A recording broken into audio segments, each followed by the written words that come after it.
శాంతి. మురళి తారీఖు జూలై 19, 2020. అవ్యక్త బాప్దాదా. రివైజ్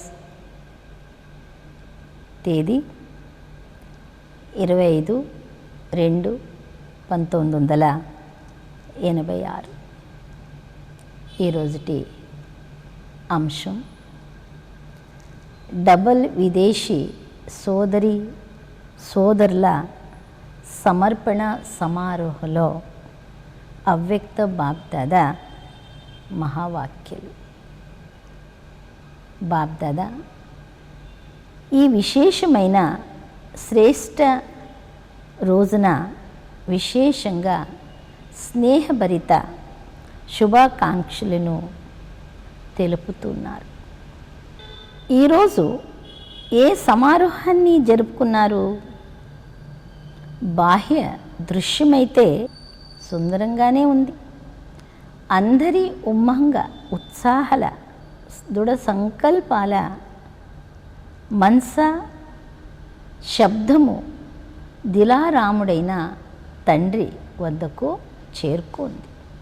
కనుక ఈ రోజును విశేషంగా ఉమ్మంగ ఉత్సాహాలతో నిండిన దృఢ సంకల్పాల సమారోహమని అంటారు.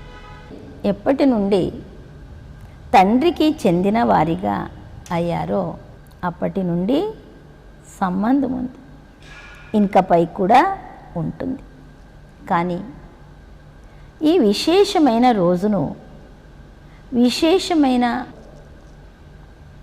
రూపముతో జరుపుకున్నారు. దీనినే దృఢ సంకల్పం చేశారని అంటారు. ఏం జరిగినా, మాయా తుఫాన్లు వచ్చినా, మనుషులు రకరకాలుగా మాట్లాడినా, ప్రకృతి ఏదైనా అలజడి దృశ్యము చూపించిన లౌకిక అలౌకిక సంబంధాలలో ఏ ప్రకారమైన పరిస్థితి ఉన్నా, మనసా సంకల్పల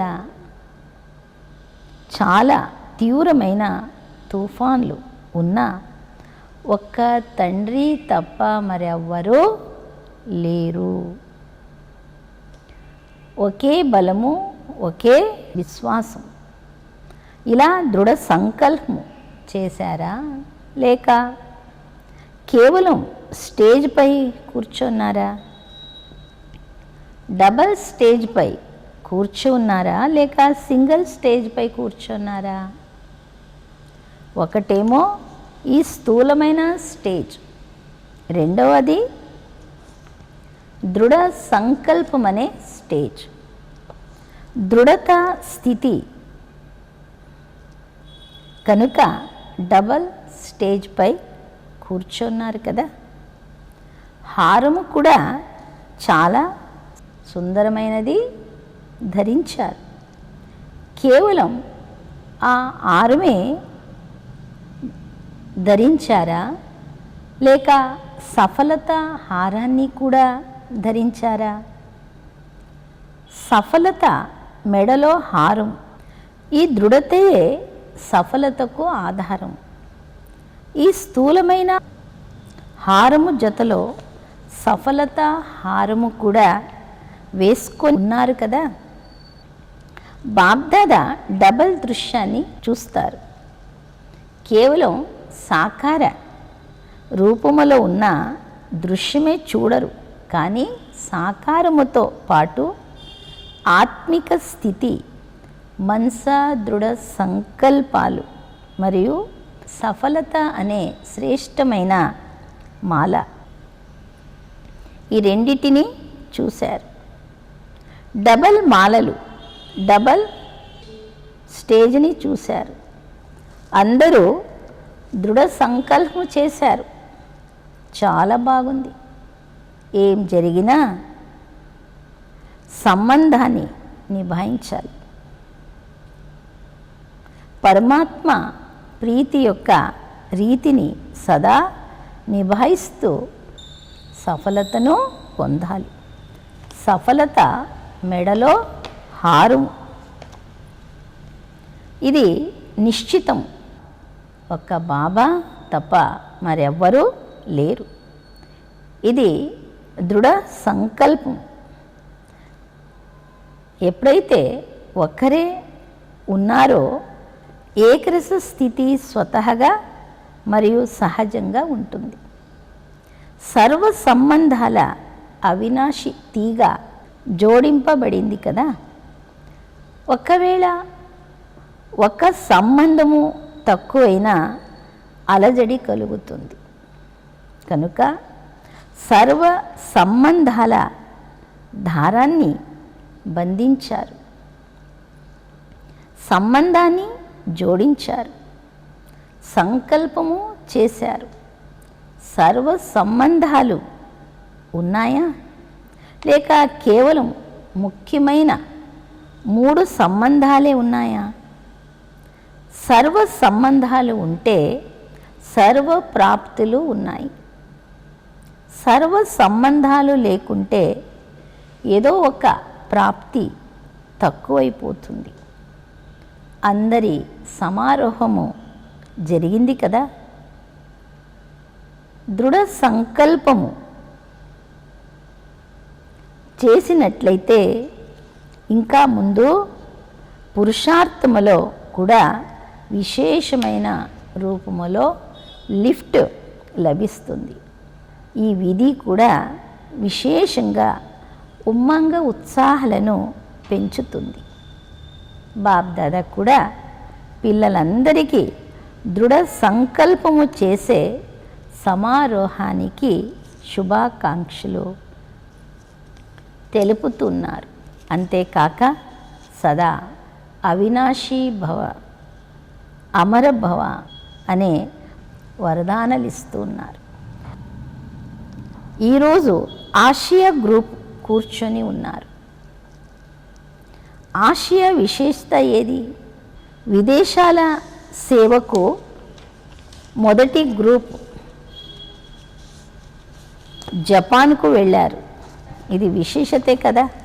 సాకార బాబా ప్రేరణ అనుసారంగా విశేషంగా విదేశాల సేవకు నిమంత్రణ మరియు సేవ జపాన్ నుండి ప్రారంభమైంది. కనుక స్థాపనలో ఆసియా నంబర్ ముందుంది కదా. విదేశాల నుండి మొదటి నిమంత్రణ ఇతర ధర్మాల వారు నిమంత్రణ ఇచ్చి పిలవడం ఆసియా నుండే ప్రారంభమైంది. కనుక ఆసియా ఎంత భాగ్యశాలి. ఇంకా రెండవ విశేషత, ఆసియా భారతదేశానికి అన్నిటికంటే సమీపంగా ఉంది. ఎవరైతే సమీపంగా ఉంటారో వారిని అపురూపమైన వారని అంటారు. అపురూపమైన పిల్లలు దాగి ఉండరు. ప్రతి స్థానము నుండి ఎంత మంచి మంచి రత్నాలు వెలువడ్డారు. భలే క్వాంటిటీ తక్కువగా ఉన్నా క్వాలిటీ వారీగా ఉన్నారు. శ్రమకు ఫలితం బాగుంది. ఈ విధంగా నెమ్మదిగా ఇప్పుడు సంఖ్య పెరుగుతుంది.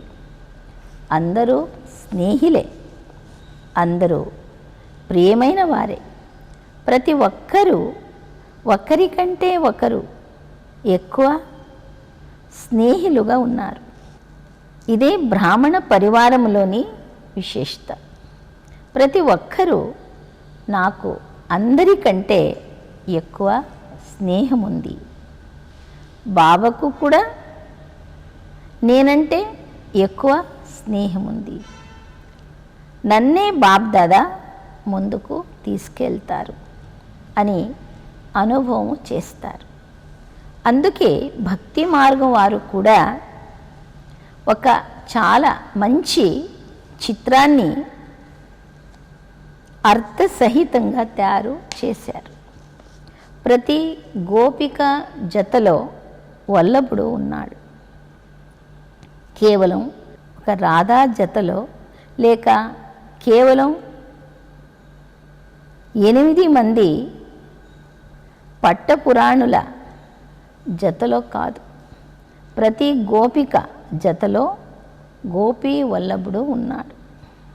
ఎలాగైతే మీరు దిల్వాలా మందిరానికి వెళ్ళినప్పుడు ఇది నా చిత్రము లేక ఇది నా గది అని గుర్తిస్తారు కదా.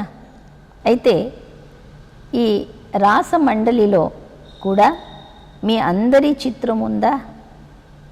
దీనినే మహారాస్ అని అంటారు. ఈ మహారాసుకు చాలా గొప్ప మహిమ ఉంది.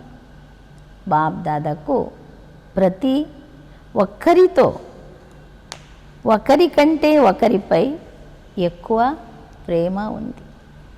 బాబ్దాదా ప్రతి పుత్రుని శ్రేష్ఠ భాగ్యాన్ని చూసి హర్షితమవుతారు. ఎవరైనా కానీ కోట్లో కొందరిగా ఉన్నారు.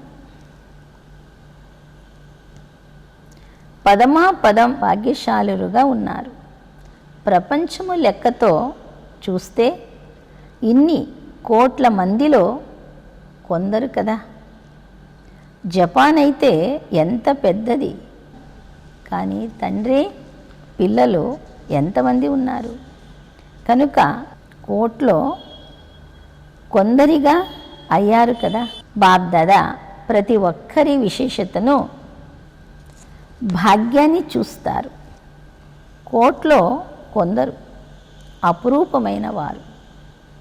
తండ్రికి అందరూ విశేషమైన వారే. ఈ వైపు ఇంకా ఎక్కువగా వృద్ధి చెందాలి. ఎందుకంటే పూర్తి తూర్పు వైపంతా విశేషంగా డబల్ సేవ ఉంది. ఒకటేమో అనేక వెరైటీ ధర్మల వారున్నారు. అంతేకాక ఇటువైపు సింధ్ నుండి వెలువడిన ఆత్మలు కూడా చాలామంది ఉన్నారు. వారి సేవ కూడా బాగా చేయవచ్చు. వారిని సమీపంగా తీసుకొస్తే వారి సహయోగముతో ఇతర ధర్మాల వరకు సహజంగా చేరుకోగలరు. డబల్ సేవతో డబల్ వృద్ధి చేయవచ్చు. వారిలో ఏదో ఒక రీతిలో ఉల్టా రూపములో కానీ సుల్టా రూపములో కానీ బీజము నాటబడి ఉంది. పరిచయము ఉన్నందున సహజంగా సంబంధములోకి రావచ్చు. చాలా సేవ చేయవచ్చు. ఎందుకంటే ఇది ఆత్మలందరి పరివారం. బ్రాహ్మణులు అన్ని ధర్మాలకు వెళ్ళిపోయారు. బ్రాహ్మణులు లేని ధర్మం అంటూ ఏదీ లేదు. ఇప్పుడు అన్ని ధర్మాల నుండి వెలువడి వస్తూ ఉన్నారు. ఎవరైతే బ్రాహ్మణ పరివారానికి చెందిన వారిగా ఉంటారో వారు నా వారని అనిపిస్తుంది కదా. ఏదో లెక్కాచారముతో వెళ్ళారు, మళ్ళీ తమ పరివారములోకి వచ్చి చేరుకున్నారు. ఎక్కడెక్కడ నుండో వచ్చి చేరుకొని తమ సేవా భాగ్యాన్ని తీసుకునేందుకు నిమిత్తమయ్యారు. ఇదేమీ తక్కువ భాగ్యము కాదు, చాలా శ్రేష్టమైన భాగ్యము. చాలా గొప్ప పుణ్యాత్ములుగా అవుతారు. మహాదానిలు మహాన్ సేవాదారుల లిస్టులోకి వచ్చేస్తారు. కనుక నిమిత్తంగా అవ్వడం కూడా ఒక విశేషమైన గిఫ్ట్. డబల్ విదేశీయులకు ఈ గిఫ్ట్ లభిస్తుంది. కొద్దిగా అనుభవం చేస్తూనే సెంటర్ స్థాపన చేసేందుకు నిమిత్తంగా అవుతారు. కనుక ఇది కూడా లాస్ట్ సో ఫాస్ట్ వెళ్ళేందుకు విశేషమైన గిఫ్ట్.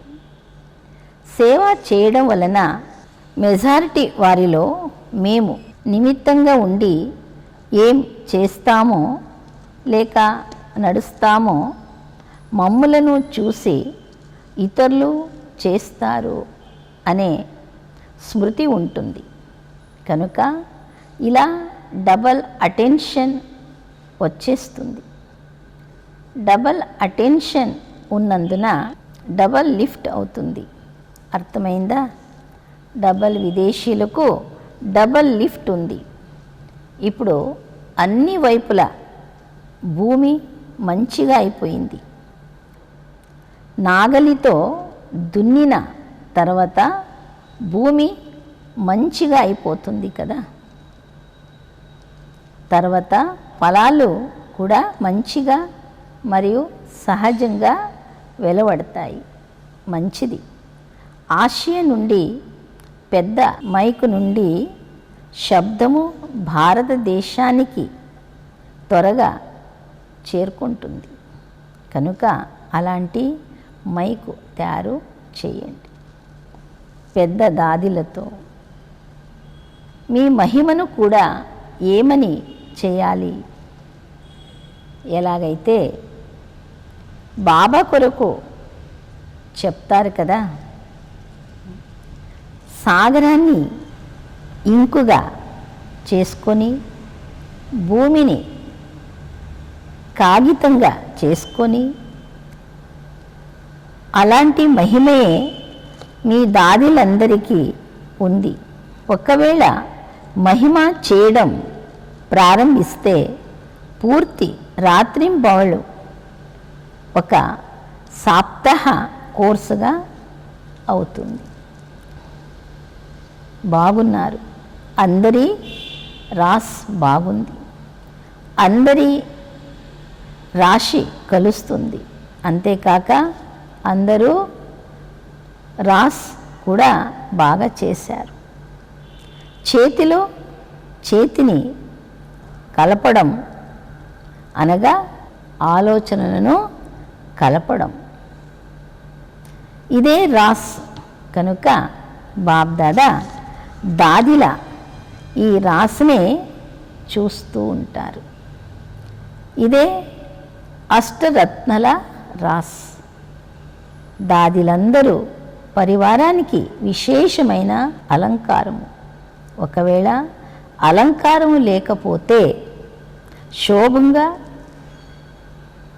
లేకపోతే శోభంగా ఉండదు. కనుక అందరూ మిమ్మలను అదే స్నేహముతో చూస్తారు. బృజేంద్ర దాదితో బాల్యము నుండి లౌకికములో అలౌకికములో అలంకరిస్తూ ఉండేది. కనుక అలంకారము చేస్తూ చేస్తూ స్వయం అలంకారంగా అయిపోయింది. ఇలాగే ఉన్నారు కదా. బాబ్దాదా మహారథులైన పిల్లలను సదా స్మృతి చేయడమేమిటి?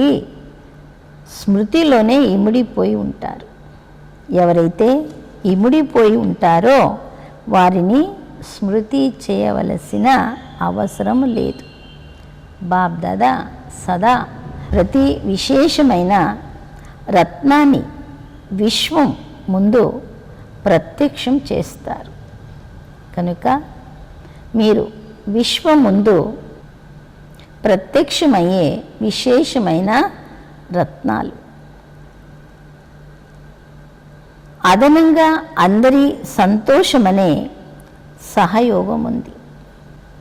మీ సంతోషాన్ని చూసి అందరికీ సంతోషమనే ఔషధం లభిస్తుంది. కనుక మీ అందరి ఆయువు పెరుగుతుంది. ఎందుకంటే అందరి స్నేహమనే ఆశీర్వాదము లభిస్తూ ఉంటుంది. ఇప్పుడు ఇంకా చాలా కార్యము చేయాలి కనుక మీరు పరివారానికి అలంకారం. అందరూ ఎంత ప్రేమగా చూస్తారు. ఎలాగైతే ఎవరిదైనా రాజఛత్రము పడిపోతే వారి లలాటము ఎలా అనిపిస్తుంది? ఛత్రము ధరించేవారు ధరించుకుంటే ఎలా ఉంటుంది? కనుక మీరందరూ పరివారానికి ఛత్రముగా ఉన్నారు. నిర్మల్ శాంతదాదితో మీ స్మృతి చిహ్నాన్ని సదా మధుబన్లో చూస్తూ ఉంటారు. స్మృతి చిహ్నలు స్మృతి చేసేందుకు ఉన్నాయి, కానీ మీ స్మృతి చిహ్నాన్ని తయారు చేస్తుంది. నడుస్తూ తిరుగుతూ పరివారం అంతటికి నిమిత్తంగా ఉన్న ఆధారమూర్తులు గుర్తుకొస్తూ ఉంటారు. కనుక మీరు ఆధారమూర్తులు.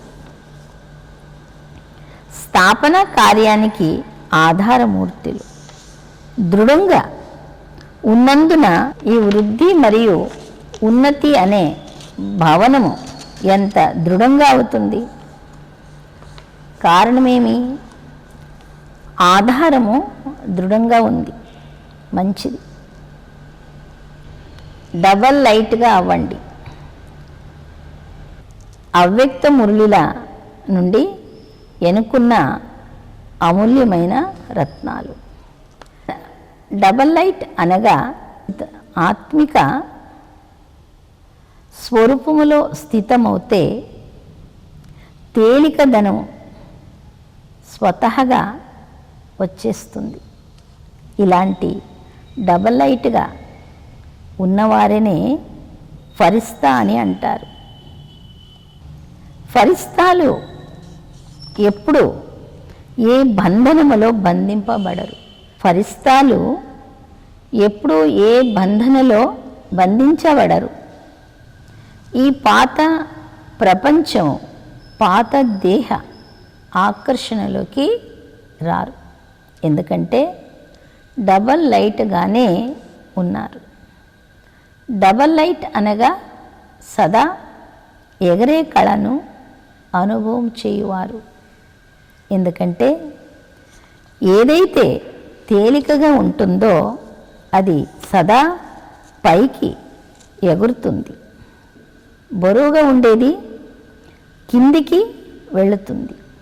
కనుక డబల్ లైట్ ఆత్మలు అనగా ఎలాంటి బరువు ఉండరాదు. ఎందుకంటే ఏదైనా బరువు ఉంటే అది ఉన్నతమైన స్థితిలో ఎగనివ్వదు. డబల్ బాధ్యత ఉన్న డబల్ లైట్గా ఉన్నందున లౌకిక బాధ్యత ఎప్పుడూ అలసిపోనివ్వదు. ఎందుకంటే మీరు ట్రస్టీలకు అలసట ఏంటి? నా గృహస్థము, నా ప్రవృత్తి అని భావిస్తే బరువు నాది కానే కానప్పుడు ఏ విషయంలో బరువు ఉంటుంది? పూర్తి భిన్నంగా మరియు ప్రియంగా ఉంటారు. బాలుకుల నుండి మాలికులుగా ఉంటారు. సదా స్వయాన్ని బాబాకు అర్పించుకుంటే సదా తేలికగా ఉంటారు. మీ బాధ్యతను బాబాకు ఇచ్చేయండి. అనగా మీ బరువును బాబాకు ఇచ్చేస్తే స్వయం తేలికగా అయిపోతారు. బుద్ధి ద్వారా సరెండర్ అయిపోండి. ఒకవేళ బుద్ధి ద్వారా సరెండర్ అయితే వేరే ఏ విషయము బుద్ధిలోకి రాదు. అన్నీ బాబావే, అన్నీ బాబాలోనే ఉన్నాయి అన్నప్పుడు ఇంకేమీ లేను కూడా లేవు. డబల్ లైట్ అనగా స్వభావ సంస్కారాల బరువు కూడా లేదు, వ్యర్థ సంకల్పాల బరువు కూడా లేదు. దీనినే తేలికదనమని అంటారు. ఎంత తేలికగా ఉంటారో అంత సహజంగా ఎగిరే కళను అనుభవం చేస్తారు. ఒకవేళ యోగములో కొద్దిగా శ్రమ చేయాల్సి వచ్చినా తప్పకుండా ఏదో బరువు ఉంది కనుక బాబా బాబా అనే ఆధారాన్ని తీసుకొని ఎగురుతూ ఉండండి. మేము తండ్రి సమానంగా అవ్వాలంటే ఎలాగైతే తండ్రి లైట్గా ఉన్నారో అలా డబల్ లైట్గా అవ్వాలనే అర్థము సదా గుర్తుండాలి. ఇతరులను చూస్తే బలహీనంగా అవుతారు. సీ ఫాదర్, ఫాలో ఫాదర్ ఎగిరే కళకు శ్రేష్టమైన సాధనం. కేవలం ఒకే శబ్దము, అంతా నీదే, నాది అనే శబ్దాన్ని మార్చి నీదిగా చేయండి. నీ దానిని అని భావిస్తే ఆత్మ తేలికగా ఉంటుంది. అంతా నీదే అన్నప్పుడు తేలికగా అవుతారు. ఎలాగైతే ప్రారంభంలో అభ్యాసము చేసేవారు నడుస్తూ ఉంటారు, కానీ స్థితి ఎలా ఉండేదంటే ఇతరులు ఇదేదో లైట్ వెళుతుంది అని అనుకునేవారు. వారికి శరీరము కనిపించేది కాదు. ఈ అభ్యాసముతో అన్ని రకాల పరీక్షలో ఉత్తీర్ణులయ్యారు కనుక ఇప్పుడు సమయము చాలా చెడుగా రానున్నది కనుక డబల్ లైట్గా ఉండే అభ్యాసాన్ని పెంచండి. ఇతరులకు సదా మీ లైట్ రూపము కనిపించాలి. ఇదే మీకు రక్షణ. లోపలికి రావాలి. లైట్ కోటను చూడాలి. లైట్తో కనెక్షన్ ద్వారా పెద్ద పెద్ద మెషిన్లు నడుస్తాయి. మీరందరూ ప్రతి కర్మ చేస్తూ కనెక్షన్ ఆధారముతో స్వయం కూడా డబల్ లైట్గా అయి నడుస్తూ ఉండండి. ఎక్కడైతే డబల్ లైట్ స్థితి ఉంటుందో అక్కడ శ్రమ ఉండదు. కష్టం అనే శబ్దాలు సమాప్తమైపోతాయి. నాది అనే భావాన్ని సమాప్తం చేసి ట్రస్టిని అనే భావము మరియు ఈశ్వరీయ సేవ భావన ఉన్నట్లయితే డబల్ లైట్గా అవుతారు. ఎవరైనా మీ సమీప సంపర్కములోకి వస్తే వీరు ఆత్మీయంగా అలౌకికంగా ఉన్నారనే అనుభూతి చేయాలి. వారికి మీ ఫరిస్తా రూపమే కనిపించాలి. ఫరిస్తాలు సదా ఉన్నతంగా ఉంటారు. ఫరిస్తాలను చిత్రరూపములో చూపించిన రెక్కలు చూపిస్తారు. ఎందుకంటే వారు ఎగిరే పక్షులుగా ఉంటారు. ఎప్పుడైతే మీ సంకల్పాలలో దృఢత ఉంటుందో, స్థితిలో డబల్ లైట్గా ఉంటారో అప్పుడు సదా సంతోషములో ఊగేవారిగా, అందరి విఘ్నులను హరించేవారిగా, లేక అందరి కష్టాలను సహజం చేసేవారిగా అవుతారు. నాదంటూ ఏమీ లేదు, అంతా బాబాదే. బరువు మీ మీద ఉంచుకున్నప్పుడు అన్ని రకాలైన విఘ్నాలు వస్తాయి. నాది కాదు అనుకుంటే నిర్విఘ్నంగా ఉంటారు. సదా స్వయాన్ని డబలైట్గా భావించి సేవ చేస్తూ ఉండండి. ఎంతెంత సేవలో తేలికదనం ఉంటుందో అంత సహజంగా ఎగిరిస్తారు. డబలైట్గా అయి సేవ చేయండి. స్మృతిలో ఉంటూ సేవ చేయడం, ఇవే సఫలతకు ఆధారం. బాధ్యతను నిభాయించడం కూడా అవసరమే.